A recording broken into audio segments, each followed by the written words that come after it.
Hello everyone, welcome to Royal Classes. Today we will discuss about latitude and longitude. This is the second lesson of our this chapter latitude and longitude. तो previous lesson में हमने discuss किया था about the latitudes and some important latitudes. उसके आगे हम continue करते हैं. ये हमारा latitude और longitude chapter का part 2 है. और ये जो चैप्टर है लैटिट्यूड और लॉन्गिट्यूड ये हेल्प करेगा all types of BEd CET and in all teachership examination. इसके जो क्वेश्चंस हैं वो सारे कॉम्पिटिटिव एग्जामिनेशन में आते हैं और ज्योग्राफी का कोई भी चैप्टर समझने के लिए हमारे लिए एक ये सबसे बड़ा बेसिक चैप्टर है. हमें लैटिट्यूड और लॉन्गिट्यूड को अच्छे से समझना पड़ेगा. So let's start.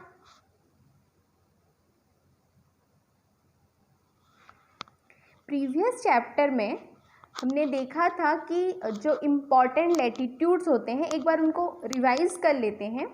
So important latitudes are the equator which is 0 degree.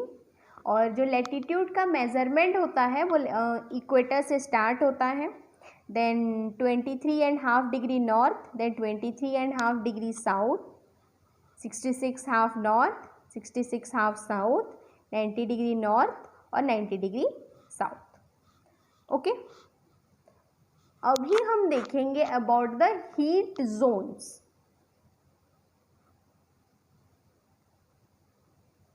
Okay, तो यहाँ पे देखिए हीट जोन और हमारे अर्थ को डिफरेंट हीट जोन में डिवाइड कर रहा है. जो हमारे इम्पॉर्टेंट लैटिट्यूड्स हैं वो हमारे अर्थ को डिफरेंट हीट जोन में डिवाइड करें. देखिए जो अर्थ का पोजीशन है वो स्ट्रेट नहीं है. It is tilted at an angle of 66.5 degree to the orbit.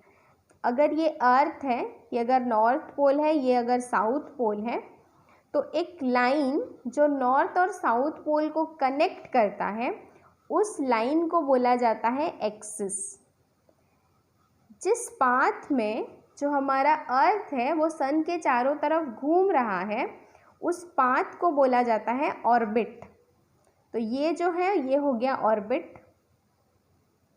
And orbit के ऊपर अगर हम 90 डिग्री ड्रॉ करते हैं तो उसको नॉर्मल या फिर परपेंडिकुलर बोला जाता है. तो ये हो गया परपेंडिकुलर, ये हो गया ऑर्बिट, ये हो गया एक्सिस. एक बार अच्छे से ड्रॉ करते हैं. To determine the angle between these 3 lines.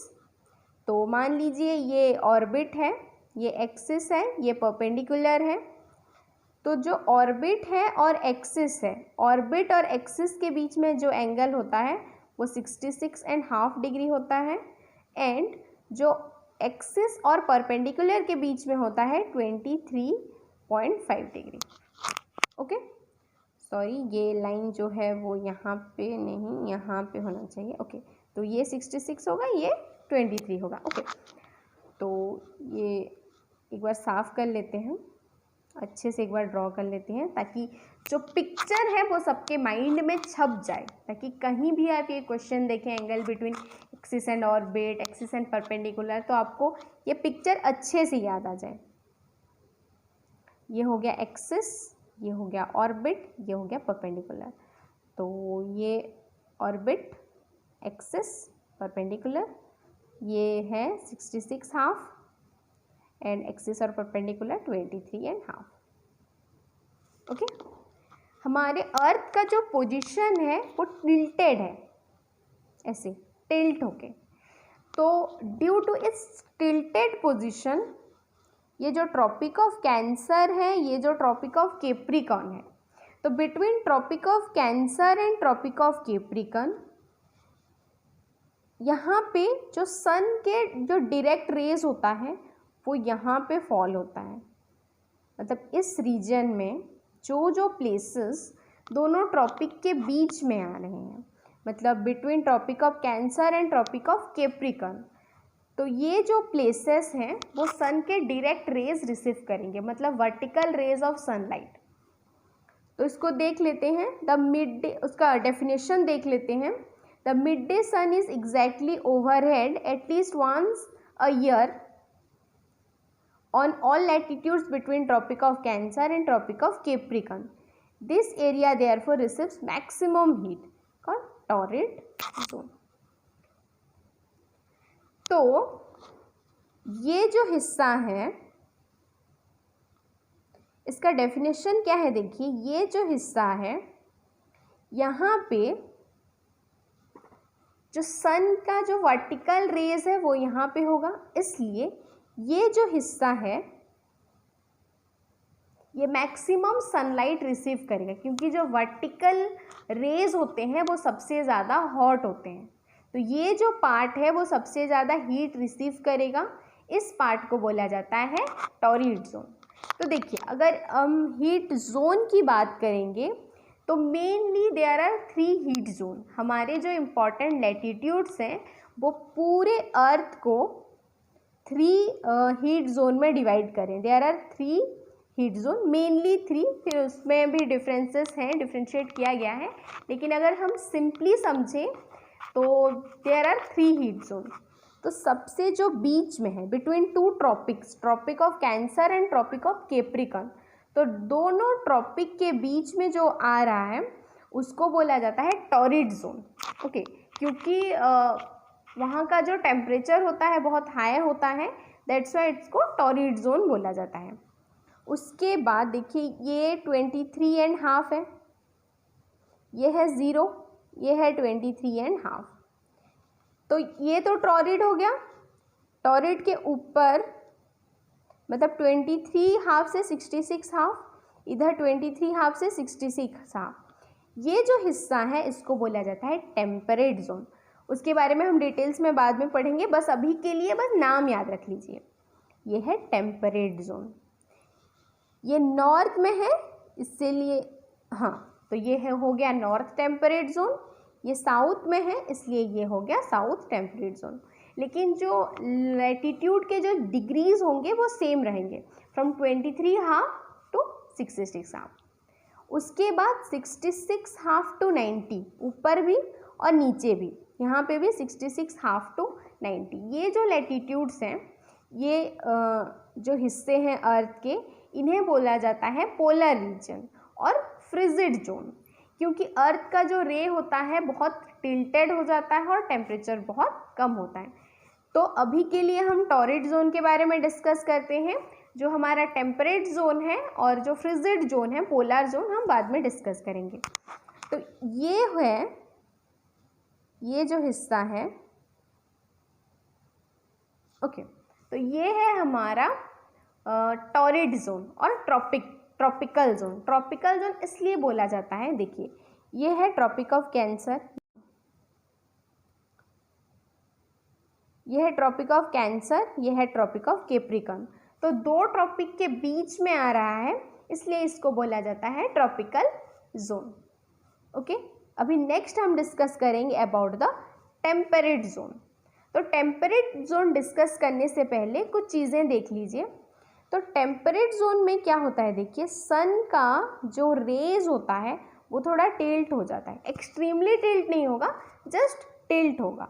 और टेम्परेट जोन में कभी भी सन का जो पोजीशन है वो वर्टिकली एट द टॉप कभी नहीं होगा। मतलब ये जो जोन है, एक्सेप्ट टॉरिड जोन, अगर हम टॉरिड जोन को छोड़ देते हैं तो अर्थ का कोई भी प्लेस वर्टिकल सनरेज रिसीव नहीं करता। सिर्फ टॉरिड जोन एक ही जोन है जहाँ पे वर्टिकल रेज, देखिए ये वर्टिकल रेज है, लेकिन अगर यहाँ पे हम देखेंगे तो ये स्लैंटिंग हो जाएगा, ये टिल्ट हो जाएगा।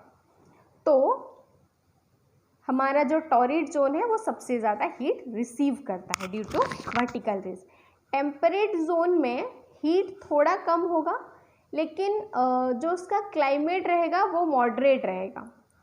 जो टेम्परेट जोन होते हैं वो मॉडरेट होते हैं, लेकिन अगर हम फ्रिजिड जोन के बारे में देखेंगे, फ्रिजिड जोन और पोलर जोन, जो सन रेज होते हैं वो एक्सट्रीमली टिल्टेड हो जाते हैं, extremely tilted solar rays. That's why क्या होता है कि यहाँ पे ठंड बहुत ज़्यादा होता है, जो क्लाइमेट होता है एक्सट्रीमली कोल्ड होता है। तो इसलिए इसको फ्रीजिड जोन बोला जाता है। इसका प्रॉपर डेफिनेशन देख लेते हैं। ओके, तो सबसे पहले टेम्परेट जोन का देखते हैं।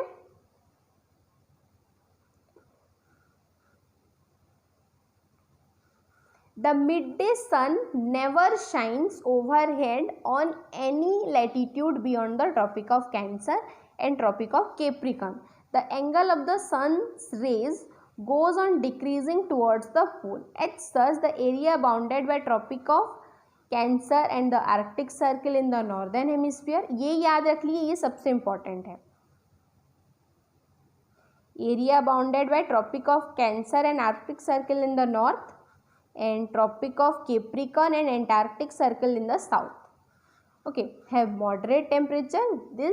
They are therefore called temperate zone. तो इमेज में बैक जाते हैं, ये देखिए, नॉर्थ में कैंसर से लेकर आर्कटिक सर्कल तक और साउथ में ट्रॉपिक ऑफ कैप्रिकॉर्न से लेकर एंटार्क्टिक सर्कल तक, ये जो जोन्स हैं वो कभी भी वर्टिकल सनरेज रिसीव नहीं करेंगे। दैट्स वाई जो टिल्टेड सनरेज होगा उसका इफेक्ट थोड़ा कम होगा और जो टेम्परेचर मतलब जो क्लाइमेट है वो मॉडरेट रहेगा। इस जोन को बोला जाता है टेम्परेट जोन। टेम्परेट का एक्चुअल मीनिंग होता है जहाँ पे जो क्लाइमेट है ना ज़्यादा गर्म होगा ना ज़्यादा ठंड होगा। ओके, सो अगर हम प्रॉपरली ड्रॉ करेंगे तो ये है हमारा नॉर्थ टेम्परेट जोन, ये है हमारा साउथ टेम्परेट जोन। अभी हम देखते हैं अबाउट फ्रीजिड जोन। ओके, तो पहले डेफिनेशन देख लेते हैं। Areas lying between Arctic circle and north pole in the north and Antarctic circle and south pole in the southern hemisphere are very cold. It is because here the sun does not rise much above the horizon. Therefore, its rays are always slanting. They are therefore frigid zone. Okay. तो यहाँ पे कुछ points बहुत important हैं, याद रखना बहुत ज़रूरी है। फॉर एग्जाम्पल हो गया आर्कटिक सर्किल से लेकर नॉर्थ पोल तक नॉर्दर्न हेमिस्फीयर में, एंटार्क्टिक सर्कल से लेकर साउथ पोल तक सदर्न हेमिस्फीयर में। ये जो एरिया है वो हमारा जो पोलर जोन और टॉरिड जोन में आता है। यहाँ पे जो सन रेज होते हैं एक्सट्रीमली टिल्टेड होते हैं, तो सन जो होते हैं वो हराइजन से ऊपर कभी नहीं जाते। That's why due to the extreme slanting of sun rays जो टेम्परेचर होता है बहुत कम होता है। यहाँ पे हमें क्या मिलेगा, एवरीथिंग फ्रीज, मतलब एवरीथिंग मतलब स्नो, ग्लेशियर्स यहाँ पे देखने के लिए मिलेगा। ओके, तो इसको पोलर जोन और फ्रिजिड जोन बोला जाता है। तो अभी मैप में देख लेते हैं। ओके, तो from Arctic circle to north pole in the northern hemisphere and Antarctic circle to South Pole in the Southern Hemisphere. Okay, तो अगर हम नंबर्स में काउंट करेंगे then 1 2 3 4 5 there are 5 heat zones. एक हो गया ट्रॉपिकल जोन, उसके बाद north temperate, south temperate, north frigid and south frigid. Okay, लेकिन जो क्लाइमेट है there are 3 types of climate. ये यहाँ पे एक्सट्रीम हॉट होगा। अगर जनरलाइज फॉर्म में देखेंगे देन यहाँ पे टेम्परेचर थोड़ा कम होगा, यहाँ पे एक्सट्रीम कोल्ड होगा। ओके, आई होप ये सबको क्लियर हो गया होगा। The difference between heat zones ये कहाँ पे है, क्योंकि किसी भी प्लेस का अगर हम क्लाइमेट स्टडी करते हैं, उसके एनिमल स्टडी करते हैं, वेजिटेशन स्टडी करते हैं, तो ये जो क्लाइमेट है, क्लाइमेट का उसमें बहुत बड़ा रोल रहता है। और जो क्लाइमेट है उसका एक बहुत इन्फ्लुएंसिंग फैक्टर है लैटिट्यूड। ओके, जैसे कि अगर कहीं पे भी आएगा कि एक प्लेस मान लीजिए यहाँ पे है, तो ऑटोमेटिकली हमारे माइंड में स्ट्राइक होगा कि देखिए एज ये इक्वेटर के पास है, ऑब्वियसली वहाँ पे एक्सट्रीम हॉट होगा। ओके, और यहाँ पे अगर हम रेनफॉल के साथ डिपेंडेंसी अगर देखेंगे तो एक्सेप्ट डेजर्ट्स, अगर हम डेजर्ट को साइड कर देते हैं, मतलब डेजर्ट को छोड़ देते हैं, then temperature is directly proportional to rainfall. मतलब जहाँ पे ज़्यादा टेम्परेचर होगा वहाँ पे ज़्यादा रेनफॉल होगा, जहाँ पे कम टेम्परेचर होगा वहाँ पे कम रेनफॉल होगा। तो जो रेनफॉल भी है वो इक्वेटर से अगर हम पोल की तरफ जाते हैं तो वो धीरे धीरे डिक्रीज होता है। बोथ टेम्परेचर एंड रेनफॉल, यहाँ पे मैक्सिमम, यहाँ से अगर दूर जाएंगे तो धीरे धीरे कम होगा, यहाँ से धीरे धीरे जाएंगे तो वो कम होने लगेगा। Okay, so that's all about this lesson. ये हमारा पार्ट 2 खत्म हुआ। आई होप ये सबको क्लियर है। अगर इस रिगार्डिंग कोई भी डाउट है तो प्लीज़ कमेंट में लिखिए and I will answer all of your questions. Thank you.